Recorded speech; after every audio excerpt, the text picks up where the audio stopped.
Yeah, let's go back to the 90s. Let's do some cool, really super old stuff. My name's Justin. This is the talk that I wanted to see if the CrikeyCon website and the run sheet and the posters could actually fit on there, and they did, so that's good.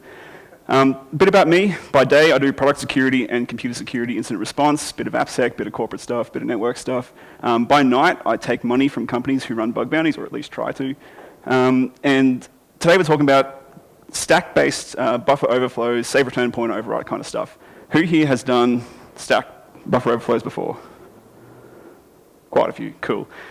This is, going right back to the 90s and some pretty simple stuff. But so what we're doing is housekeeping, theory, demo, closing thoughts. It's super old stuff. It was kind of back in the 70s that we thought this should be possible. It was in the 80s we saw it exploited with the Morris worm. It was in the 90s that we got the seminal frac paper smashing the stack for fun and profit. So that came out in 96, 20 years ago, so it is super old stuff. It's not my own research. I didn't actually do anything cool. It's just my understanding of how this sort of thing works. Because I meet a lot of people who say, I've always wanted to get into all that debugger stuff, the assembly stuff, and that kind of thing. I just haven't really had a chance to try, or it looks kind of intimidating.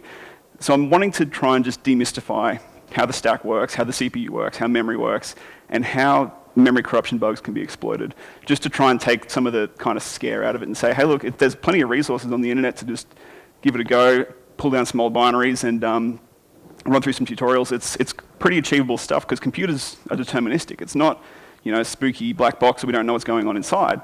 Once you kind of get to know the patterns of assembly and the patterns of exploitation, it's the same thing over and over. It's pretty predictable, pretty standard stuff. And once you get to know the patterns, it's totally achievable. Today we're running in what I call easy mode. So there's no SLR, no dep, and no stack canaries enabled on the binary. If you don't know what these are, we'll go through what they are at the end and how they would totally harsh our mellow if they were on. But even though this is old stuff, hacking in easy mode is still super relevant because you kind of need to learn to crawl before you can walk. And by learning the simple stuff, it kind of builds a platform atop which you can then start to add in the techniques to evade or defeat ASLR, dep, and etc. One last note, we're running on a 64-bit, more or less, mostly, I think, up-to-date Windows 7 box. So it's 64-bit, but the binary is a 32-bit binary. When you run 32-bit binaries on a 64-bit Windows box, you get you get this thing called WoW64. It's Windows on Windows 64. It's an emulation layer so that the 32-bit binary, from its perspective, it runs in 32-bit mode. Everything around it looks like it's 32-bit. So when you run a 32-bit binary on a 64-bit OS, you got to hack like it's 32-bit. So even though it's a 64-bit machine, we don't need to worry about 64-bit stuff. So stack buffer overflows are a type of, did I bring my water bottle? Yes, I did. Type of memory corruption bug.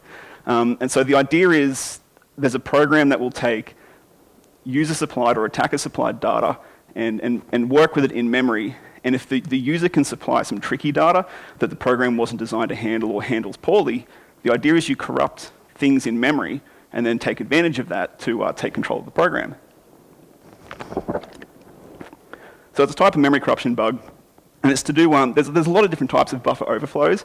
Stack buffer overflows are particularly to do with the stack. So there's heap buffer overflows, there's all sorts of different places it can happen. We're going to focus just on the stack ones today.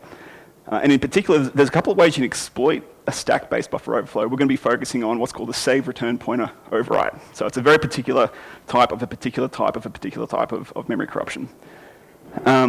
So before we get too into the weeds of assembly, there's a few things we need to cover.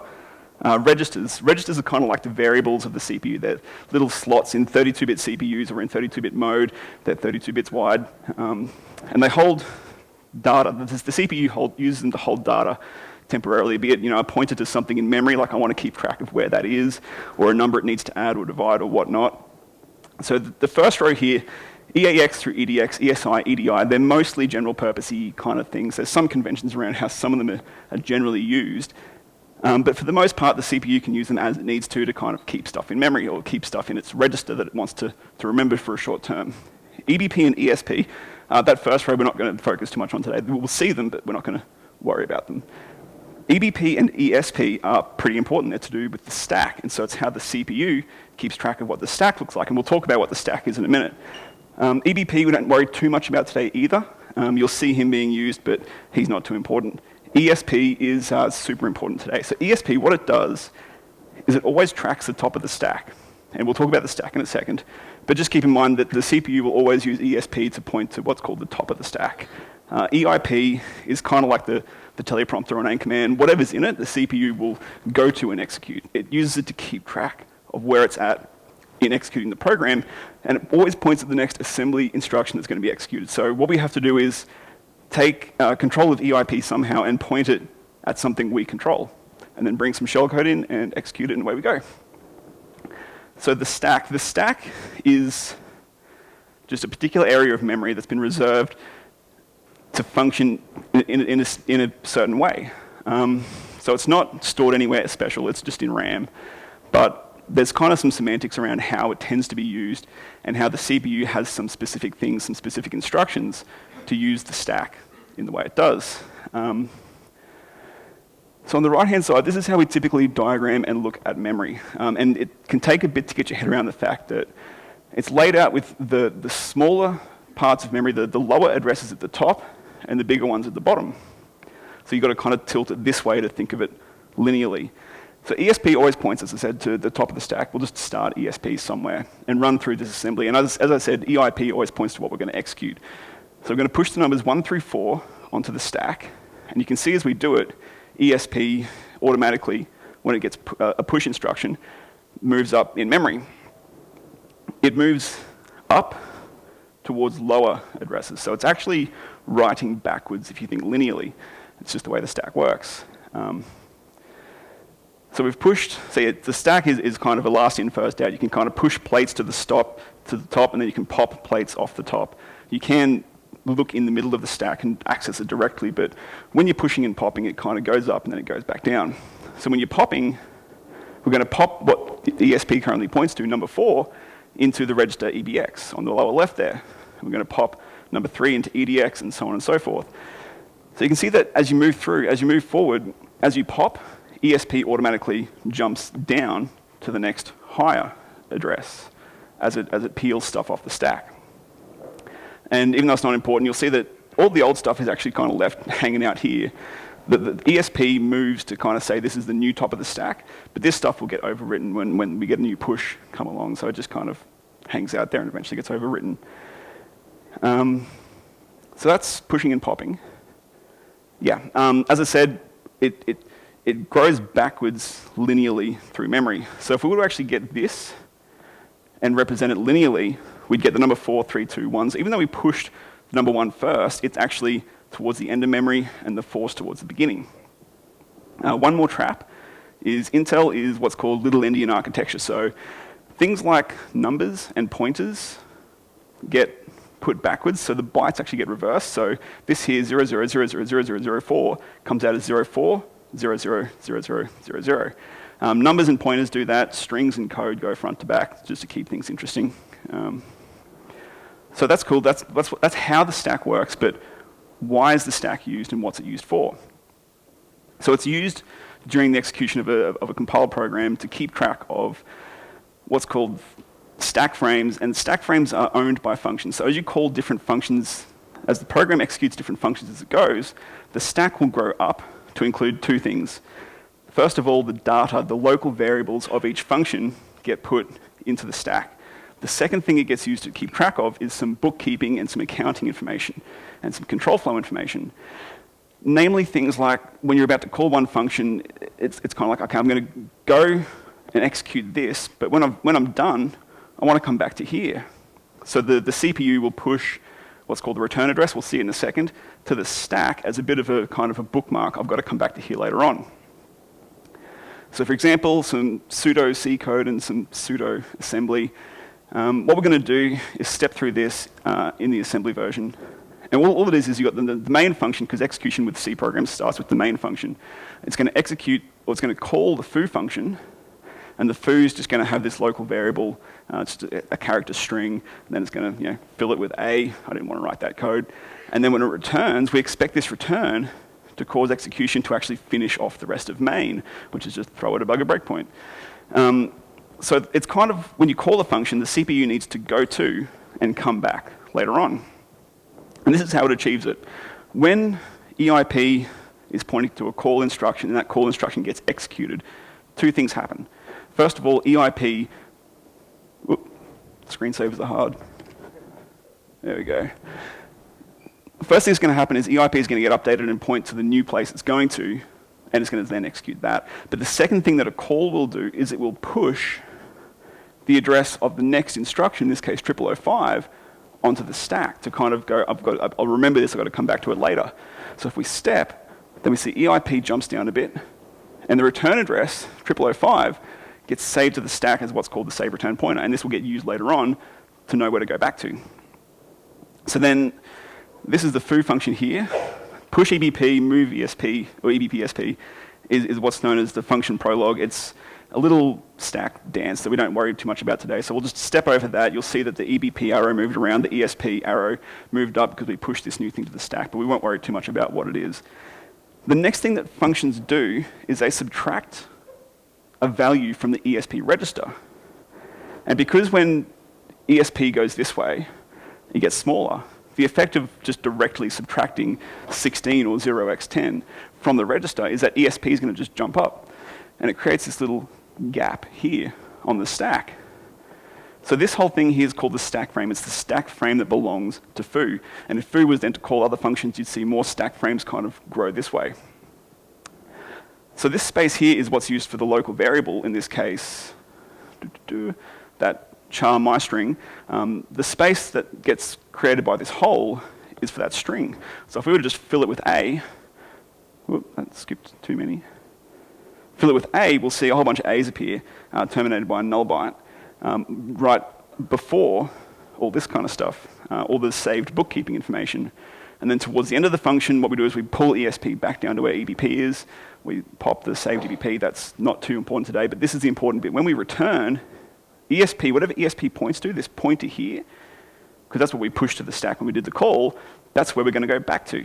So if we step, then sure enough, 0005 is what we're executing next. And int3 is just a debugger breakpoint. If a debugger is not attached, it won't do anything, I don't think.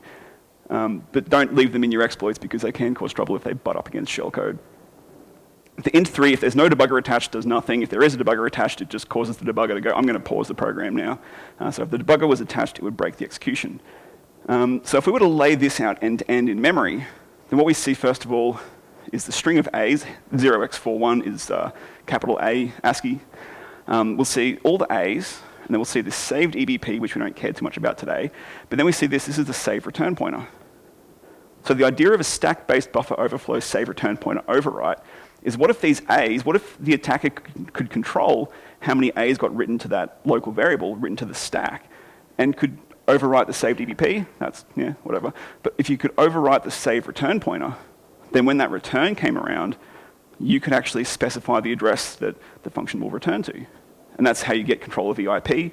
And then it's just kind of a little bit of a song and dance as to what to put somewhere, how to get EIP to point to that thing, and then you're off. You can execute your own assembly. So now we're going to do a demo. Demo gods hopefully will smile upon us. There's 3 bits of software we'll be using. First of all, Immunity Debugger. If you're going to go home and do some tutorials and this kind of stuff, which I recommend you do, it's good fun. A lot of people talk about Ollie Debugger. So Ollie was a debugger, is a debugger, but it's quite old, and Immunity is more or less the replacement, the more modern version it's a rewrite of Ollie by Immunity Security. And then the other thing we're going to use is Mona. Mona is from Call Encoder. It's a plugin for Immunity geared towards exploit dev kind of stuff. And we're going to use a few tools from Metasploit as well to help us out. One more slide. Can everyone read this? Yeah? Cool. This is a small program I wrote for the demo purposes today. Benefit knowing is I know how to break it now. So it's totally cheating. But this is the code for a binary. By the way, I'll be releasing, actually already have released on GitHub, these slides, the code, the binary, and half of the PDF that I didn't get around to finishing. The PDF will walk you through this demo, so if you kind of have trouble keeping up but you want to give it a go, the PDF will help you replay the demo at home. So this is the code. It's a very cut-down version of the code. I've kind of snipped out the boring stuff. So the main function is where when you run this binary, execution will start. That's just where I put all the copy-pasted stuff from MSDN to set up the network socket. I'm a copy-paste developer, not really a developer at all. And then what it does is it starts listening on port 31337, accepts connections off the network, and when it gets a connection, the program will kick off a new thread executing this handle connection function. So you can have multiple connections going on at once, and that's totally fine.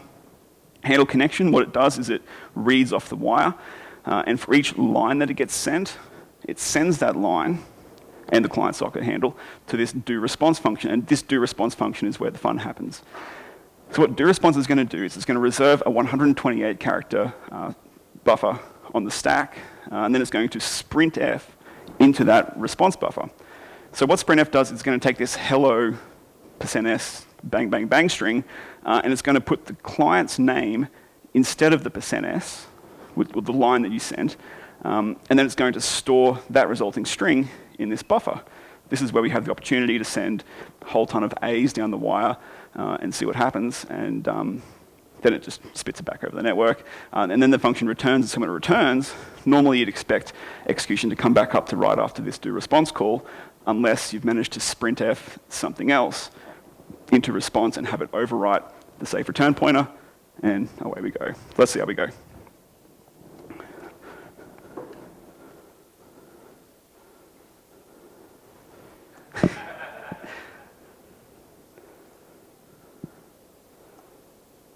Oh, come on.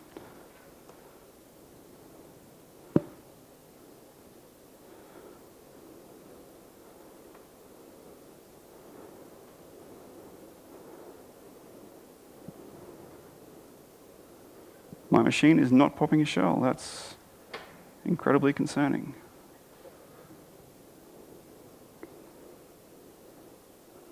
There we go.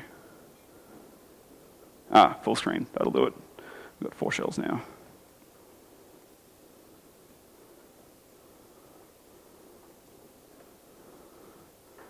Okay.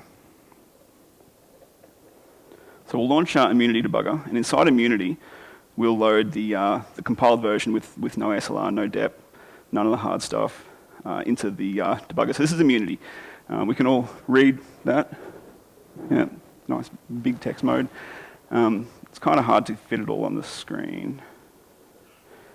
But this here is the disassembly. So this is the code, the assembly that's going to be run. These are the contents of the registers because the program starts up paused. This is the stack, and this is just a dump of memory. So we mashed the play button a couple of times, and the program starts up. It's not at all what I wanted. And then we can just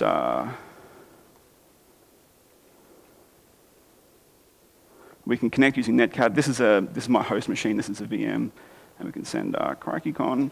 It'll reply hello CrikeyCon. We can send a bunch of A's. It'll send back hello a bunch of A's. So instead of sitting and just doing it all in Netcat, we're going to kick off a Python script to manage the connection for us and to be able to send more interesting things than we could just sit here and type ourselves.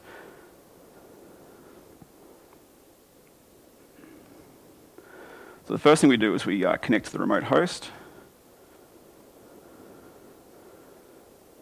We can read that. That's all good. Yeah.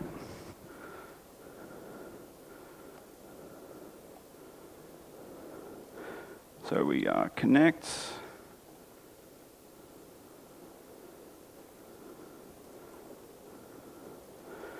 Let's just create a new empty string and then add to the end of it, let's say 1024 A's, and then a new line. And let's go and cram that down the wire, and we won't bother kind of receiving back whatever we get. We're not too interested in that. Alrighty. So the program's running.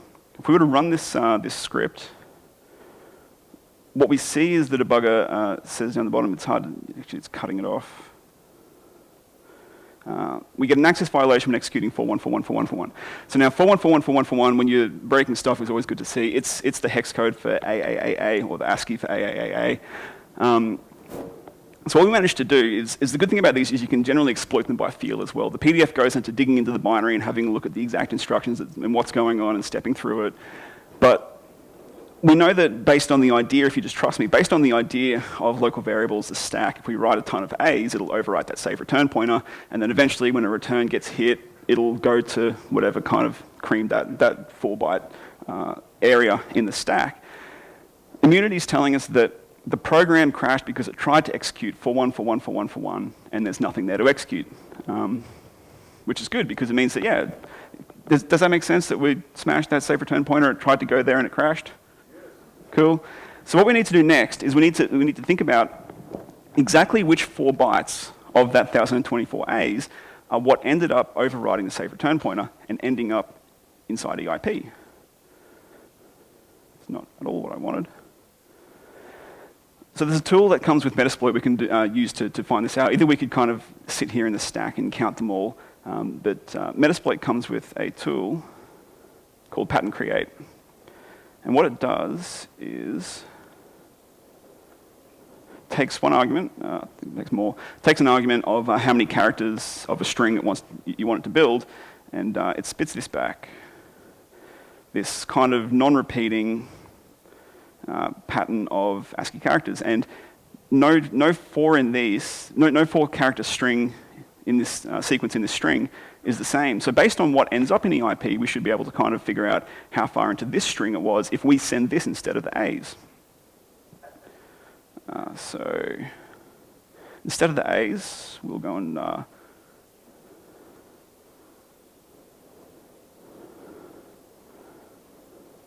so we're going to send empty string appended to it, this pattern appended to that a new line, and see what happens. So we'll rewind or we'll restart the process and hit the play button a couple of times.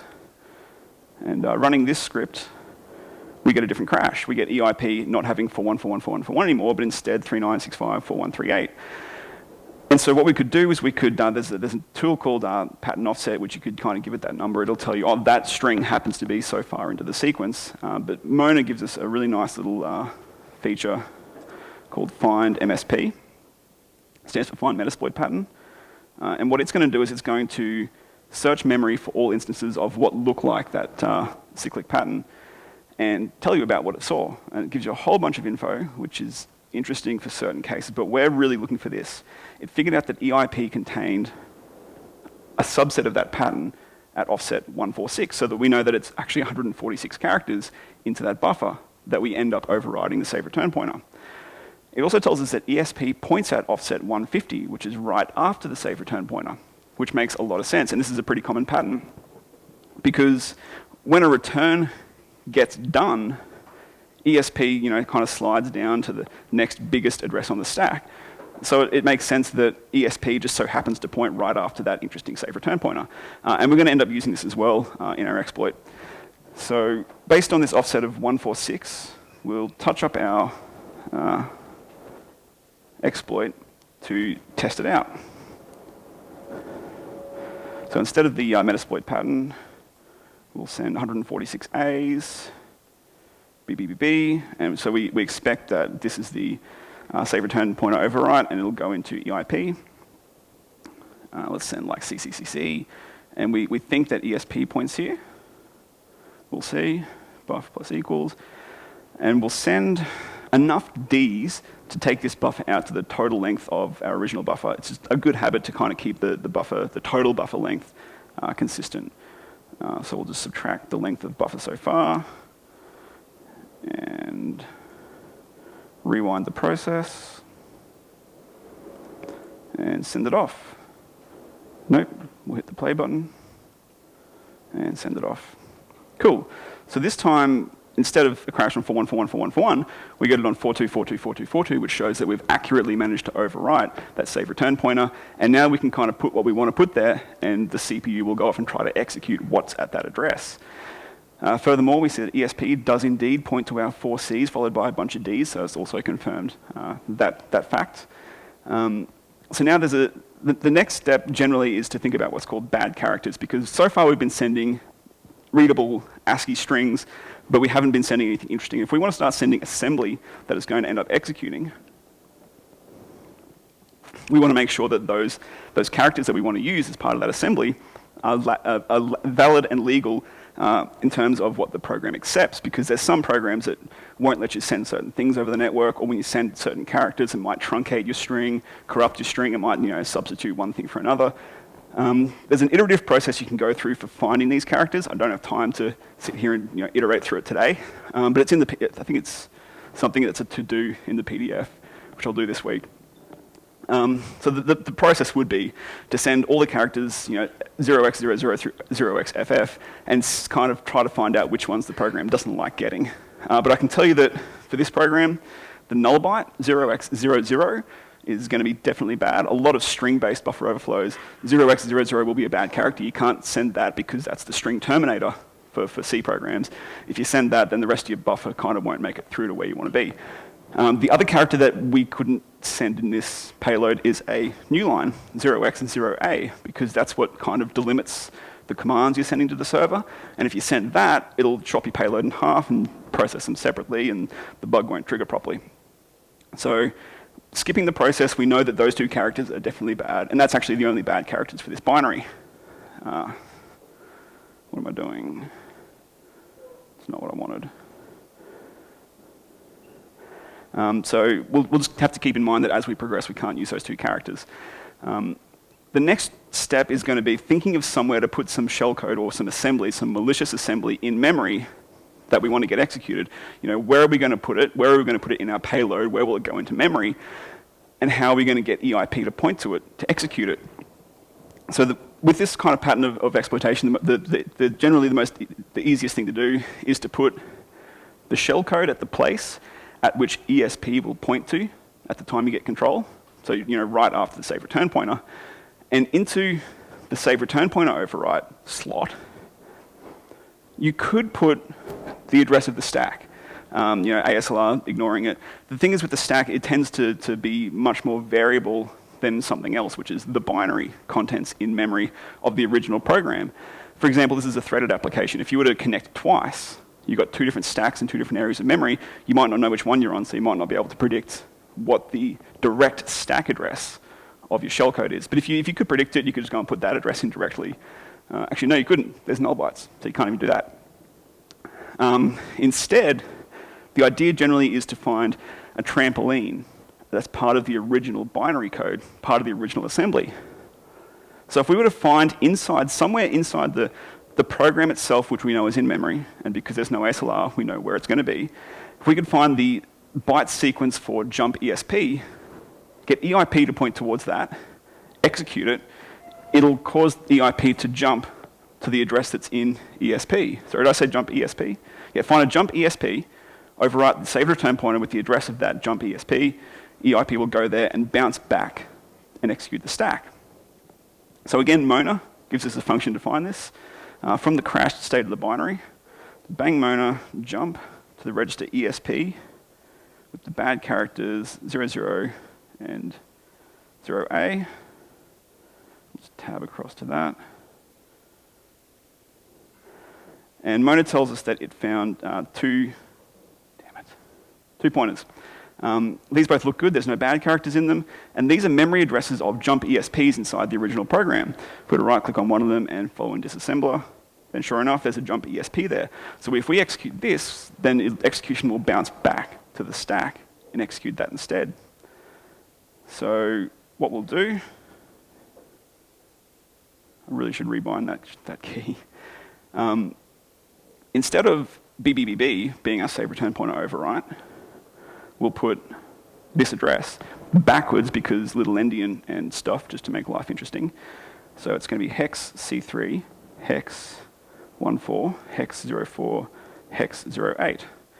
There is a quicker way to reverse, put things in little endian form in Python, but just for verbosity's sake, I'll actually type the whole thing out. And instead of CCCC, which is what ESP points to, we want to put a small program there or some machine code that will be executed when this happens. In this case, what we'll do is we'll just go and put hex CC. Hex CC is that int3 breakpoint. Because there's a debugger attached, if that hex CC were to be executed, we wouldn't see the crash we normally see. Instead, Immunity will just say, hey, I've hit an int3 breakpoint. So we'll rewind the program, mash play, save the exploit, run the exploit, and there we go. Instead of a crash, Immunity now says it hit an int3 command at this address. So if we look, thank you. It's not even the good stuff yet. If we look in the disassembly, we'll see this CC here. It's kind of hard for debuggers to disassemble backwards. We'll see the CC is what we executed, and all these 4444444s is the hex code for the Ds. So we're about to execute a whole bunch of Ds, which is kind of boring. It's just going to increment ESP. Actually, it'll probably crash pretty quickly because of that. So instead of a whole bunch of Ds, we need some malicious assembly code to put instead of them to be executed. And there's another tool that comes with that. That's called shellcode, by the way. Malicious assembly is called shellcode. Metasploit has a tool, MSF Venom, which generates shellcode for you. So we want the payload, Windows, interpreter, can't spell, reverse TCP. It'll connect back over TCP to establish the connection. We need to put our IP address in it, 172.17.24.1. We'll get it to do over port 4444, the standard. And the exit, we need to set the exit function because the shellcode needs to know how to basically stop the process from running off and executing the rest of the stack when it finishes. The default is exit func process, which just quits the whole thing. But because we know it's a threaded application, we'll just get the shellcode to just kill the thread that we hijacked, and we'll get a shell back, and the program keeps on running, and everything's great. So exit func thread. Bad characters, we need to tell Metasploit don't put hex 00 or hex 0A, and we want it in Python format. Python format, the formatting of shellcode doesn't affect the contents, just how it gives it back to you, so you can copy paste it into your exploit. So we'll copy paste, this is all malicious assembly that will connect back to our computer and start a reverse shell up. I like to copy everything, including how I generated the shellcode, and then just comment it out for documentation's sake.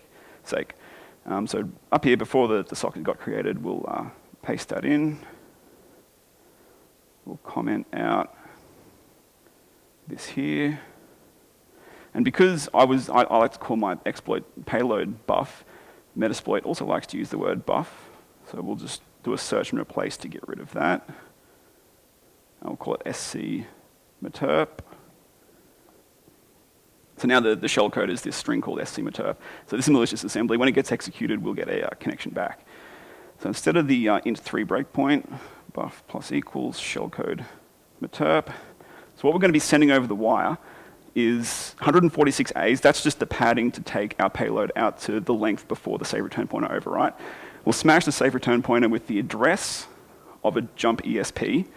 So when it gets returned from, when this function that handles this data gets returned from, it'll go execute a jump ESP, bounce back, and execute scmeterp. That will execute and connect back to us and start up a shell. There's one more step that's left. And this is a tricky one. Shellcode. Shellcode encoding. Because we said that we don't want to use hex 00 or hex 0A in our shellcode, Metasploit had to encode the shellcode and kind of do some tricks to make sure that it was not containing those characters. And it does that by encoding it and then putting a little stub before the shellcode. So the first little bit of that shellcode is going to be a decoder that goes through and rewrites the rest of the shellcode back to what it should be with the bad characters in it. The issue with that decoder is it doesn't just push to the stack. It actually blows up the stack around ESP a little bit, using a technique that it needs to do to find out where it is in memory. Because ESP is going to be pointing to the beginning of the shellcode decoder at the time that it does this operation, it's going to destroy itself and actually shoot itself in the foot when it starts decoding or trying to find out where it is before it starts decoding, and you get corrupt shellcode and crashes. There's a couple of ways to fix this. There's the lazy way, which I'll do today, which is just to chuck about 16. I don't think you need 16, about 14 I think does it as well.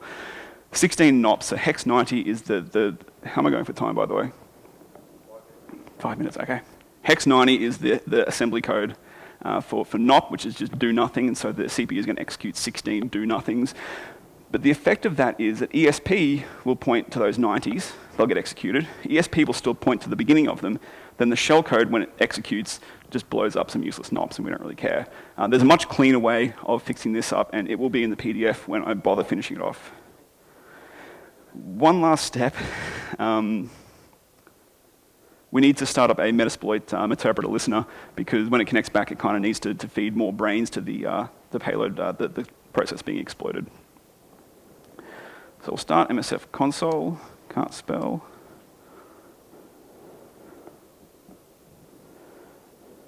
So we're not actually using a Metasploit exploit, we're just using it to catch the shell that phones back home. So using exploit multi-handler, we're going to set the payload here to Windows Meterpreter reverse TCP. Set our own IP address. There's a reason for that, because it needs to bake that into what it sends back. Set the port, set the exit func again. And so Metasploit's now listening for the connect back from the exploited binary. Let's cross our fingers, close the debugger, and just run the binary raw by itself. Make sure the exploit's been saved. Run the exploit, and shabow wow. Shabow wow.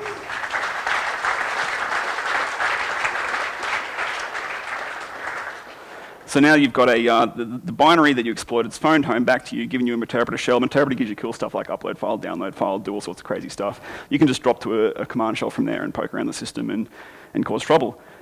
So that's the demo. And I think I've got a few slides left that I'll see how quickly I can power through. It's only lunch, we're not hungry. So if that was too long, you didn't care. General idea, trigger the bug, just send lots of A's, get a crash at 414141, be happy. The next thing you do is you discover your offsets using that Metasploit pattern that doesn't repeat itself. Once you find your offsets, just test them to make sure you didn't stuff up, make sure you can get that BBBB nicely into the safe return pointer overwrite. Discover your bad characters, it's like a trial and error sort of educated thing you iterate through and try and figure out which ones suck. And there's a function in Mona that you can use to compare what you think will be in memory to what is actually in memory, and that's the tool you can use when you're doing this trial and error. Think of where you want to put your shellcode, where ESP points to, or where another register happens to point to at the time of the crash or the hijack is a pretty good place, because you can then just bounce off something in memory, a gadget in memory. Use your control over EIP to divert execution to that trampoline, which will then trampoline back to the stack. Generate your shellcode, account for the decoder stub just destroying itself if ESP points to it, set up a listener, run your exploit, catch a shell. Simple, right? The solution, okay, I didn't mention, this is mostly an offensive talk, it's an attack talk, this is the stuff that can go wrong. I'm not a software developer by trade, I'm a breaker by trade, so I just tend to ruin people's days and say, you fix it. But as far as I understand, and this is not coming from a developer, this is just my understanding, the way to fix this, a lot of people kind of, and I'll get to this in a second, a lot of people think, but ASLR and DEP make it hard to exploit or impossible to exploit. They don't make it impossible. They're a pain in the butt to get around, but you can't rely on them for security. If you know there's a bug in your program, fix the bug. If you're just program defensively. Never use stuff like sprintf unless you're really certain or really dangerous. There's replacement functions like snprintf, which takes an extra optional argument to say, hey, look, sprintf, I know you're excited, I know you might be told to copy a whole bunch of stuff, but I need you to stop after this many characters, and it's like a safety net for if it tries to run away on you. So use safe functions. I'm pretty sure that if you try to use sprintf in Visual Studio, it complains at you, so I had to turn the complaining off. So listen to your compiler. If your compiler's telling you you're using unsafe functions, don't use those functions. There's often replacement functions. But yeah, use bounded memory copy functions, string copy functions that kind of have that safety net of, hey, don't get too excited. Aren't they just like SSL warnings though? You just click through. Yeah, just click through, Click through. It's fine. Whatever, YOLO. There's a common problem, I think, where not just developers, anyone in IT who kind of has a problem just turns features off until it works, and you don't even backtrack to turn the irrelevant stuff back on. A warning? Who cares? Yeah, warning, who cares? Error? Different story. Listen to your compiler. And also you've got the option of things like static code analysis tools to run over your code to look for common errors or patterns that it thinks look suspicious. There's getting app reviews done by an AppSec professional, that kind of stuff. As far as the bugs you don't know about, this is where ASLR, DEP, and stack canaries come into play.